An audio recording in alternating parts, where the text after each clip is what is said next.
Hello guys and welcome to episode 8 of Building Castle Leslie. We've been doing some work on the castle between episodes. Part of it was recorded and part of it was put on the live stream that I did yesterday. So let me take you through parts of what we've done. Yesterday on the live stream we worked on this wizard's house. So on the bottom floor, we have the library. Whoops. Coming inside here, you'll see that there is a big bearskin rug on the floor. We have our bookshelves on the sides using some chiseled bookshelves as our columns here at the ends of the bookshelves. And we have the book here with the coordinates for all of our builds, just because I thought it'd be an interesting place to put it. At the end, we have a little desk where you can read by candlelight.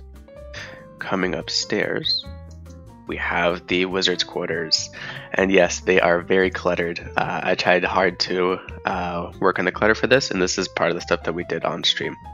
So I guess let me go from bottom to top. So we have a carpet here tying the room together. We have our weird little alchemical supplies and stuff. Both of these kind of countertops are made out of petrified wood, and that's what the stone buttons are. They're made to look like it's the little knobs of wood. We have our potion book, of course, Macbeth reference. We have a little pufferfish here. This is where we're brewing our potions, so we have poison and healing. And up top of the shelves, we have some more weird stuff. So we have a piglin head, shulker box. We have this skulk catalyst that's spreading to the ceiling and causing all kinds of trouble, like black mold. We have our respawn anchor and chorus fruit. And up there, we even have a weird little eye watching us. Coming up here, we have the wizard's quarters. So this is just like a living area. In here, we have the bed. So this is inspired by Howl's Moving Castle. If you've seen that film, you know that Howl is a great wizard who sleeps surrounded by all these charms that are supposed to ward off spells and vexes and stuff. So he has all these little charms here tucked away in his little sleeping area to protect him from other wizards. Sorry, I think my night vision is fading. Okay, I think we'll be fine though. So in here we just have a little study area and then a ladder to get up to that stuff. That's about it for the wizard's area. Coming over to here, we also did the interior of this building and this tower. And before we go in, I want to point out that there is a blocked up door here. So this used to be the old entrance to the wizard's tower before we added on this annex, basically. And this is where the ducal guards sleep. So these are the kind of real salaried employees. They have a little eating area here, some shelving, a little kitchen. If we come into this tower, you'll see that's where the old door was. On this level, we have access to most of the beds and the first level of our toilet system. So this is one of those infamous double toilets that were also present in Castle Cargyle, for anyone who's been around the channel that long. And then this also brings us out onto our balcony. And I like the balcony. It has a really nice view, I think. And you can also see directly into the doorway there, which is good for line of sight for our build, but also for our defenders if this place ever gets attacked. I'm not sure if in the lore Castle Leslie has ever been attacked. I don't know who would want to necessarily, so that's something I still have to figure out. This bit of the tower leads us into the dance room, or what's the word? Ballroom. So here we have our little gallery where the musicians play. And on the other end, there's a small little balcony there where the Duke can look out over things. And it's kind of a vestigial aspect to the castle. It doesn't really make sense. And the reason why it doesn't really make sense is that there used to be a balcony there. And when they added on this part of the building, they took out the balcony to be able to do this. So there's kind of just an empty doorway where they decided to just kind of keep it there. Then of course we can get up to the highest level here, and that's the other half of our double toilet. And this is where the tower starts to get weird, because this was the old top of the tower. You can see we have our battlements here. And then you can see that we're doing a bit of construction. We have a couple of like these crates and stuff. And if we come out here onto this narrow wobbly walkway, we could get up to the top of the tower. And we're going to ignore this room for our safety. I want to show you one of the other things that we did on the stream, which was here. So this is the kitchens, this building here, and that's what I'm going to decorate out today. And then on stream, what we did was this room. So this is our pantry, and I really like the lighting down here actually. I haven't seen it because we had night vision on, but this is our pantry. This is where we're storing most of our food stuff. So this is all our like barrels of mead and wine and ale and stuff. We have an upside down barrel here with some mushrooms, storing a bit of greenery. Maybe it's like heads of lettuce or herbs or something. In here we have our meat locker basically. So we just have a little drain in the floor to get rid of some of that blood. And then over here we have a barrel of apples, some pumpkins and stuff, and a big container of flour where you could basically pull this down and get access to the stuff that's back there. And I think this stuff I showed off in my last video, although it's been admittedly a little while.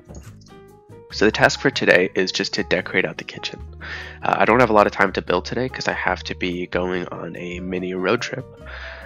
So I'm going to get that done and then I'm going to get back to you, and that's going to be the last clip of this episode. Okay guys, and we are back. I did the kitchen and I did a little bit of work on the tower because during the live stream I worked out some of the floors and how I want them to be laid out. So I kind of pushed that a little bit further. I want to show you the kitchen first so we can get through that bit. So here is our kitchen. It's a bit busy. I don't think it's too bad though. The biggest thing are these copper pots hanging in the middle. But I think that they really tie in the room together because otherwise it would be just a lot of plain white. So going from basically right to left, we have a little storage closet, place to wash your hands, big old fireplace where you can, you can cook some stuff in the coals, you can put some pots and pans in.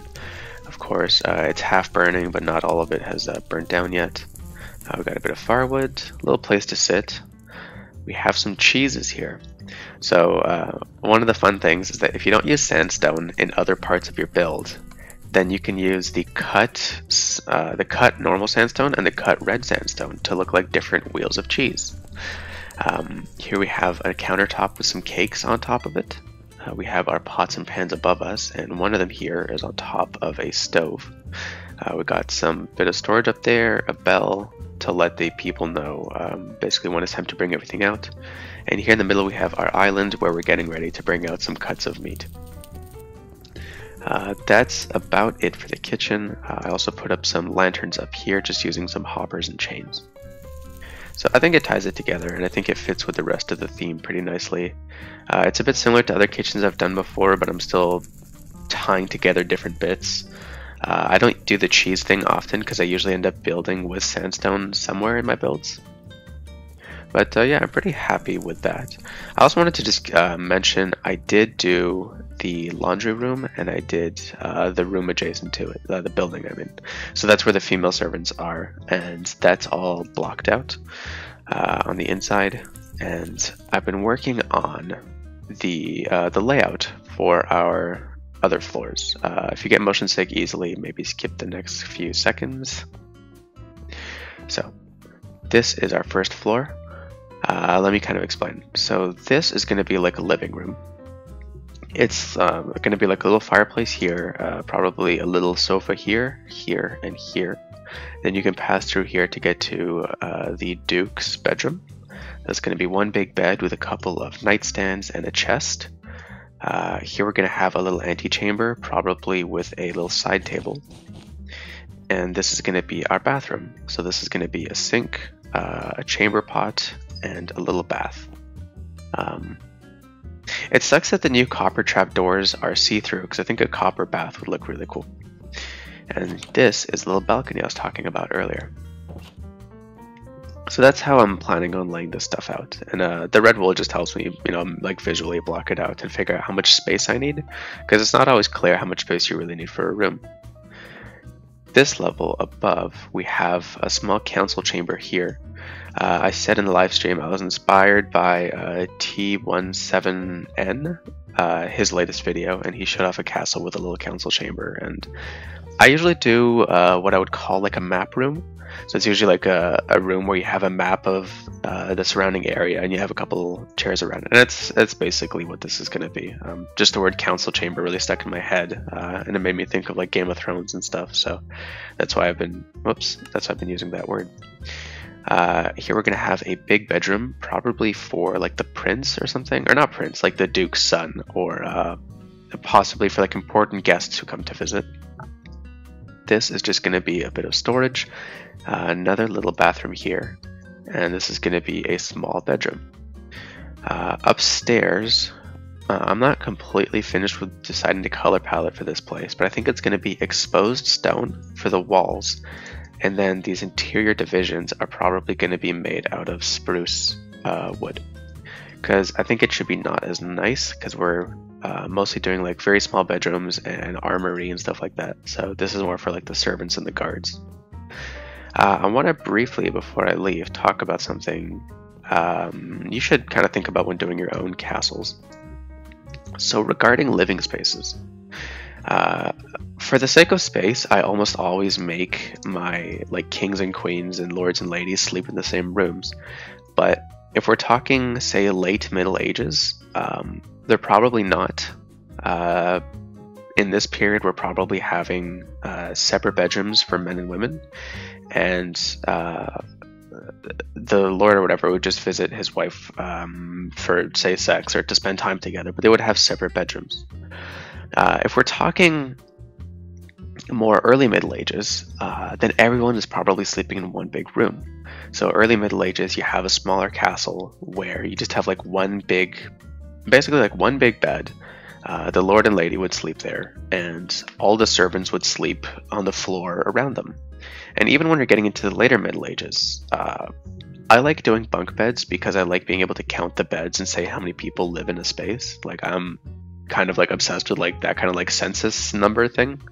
But realistically, even in this period, mostly the servants would be sleeping on the floors with kind of what you'd call today like an inflatable mattress or a sleeping bag, just like bed rolls and straws and stuff, because the floor would be covered in a layer of rushes and carpets and stuff, so it wouldn't be like a hard cold stone floor. And you know, even then, like the lord's chamber would probably have some male servants sleeping in it, the lady's chamber might have some female servants sleeping in it, and you might also have the dogs in there if you had like hunting dogs like this place does. So just something to think about. How do you want to plan out your bedrooms and your sleeping spaces? Because there are choices you can make, and they're going to kind of tell people different things about your castle and the society that your people live in. Because, you know, we're not just making like empty structures here. Like these are places where you have to imagine like everyday life is happening. But that's going to do it for today, guys. I hope you enjoyed. If you did, please stick around for episode 9. Episode 9 is going to be our final one. So off camera, I'm probably going to build this main floor, I think. And then during episode 9, I'm probably going to fill out the rest of the tower. I'll probably do a couple of touch-ups between... after episode 9, I'll probably do a couple of little remaining bits. But that's going to be it basically for Castle Leslie, and then I'm just going to do a tour. I'm still hoping to make that into a collab. But yeah, the tour is coming up soon, probably in about a week's time. So yeah, see ya.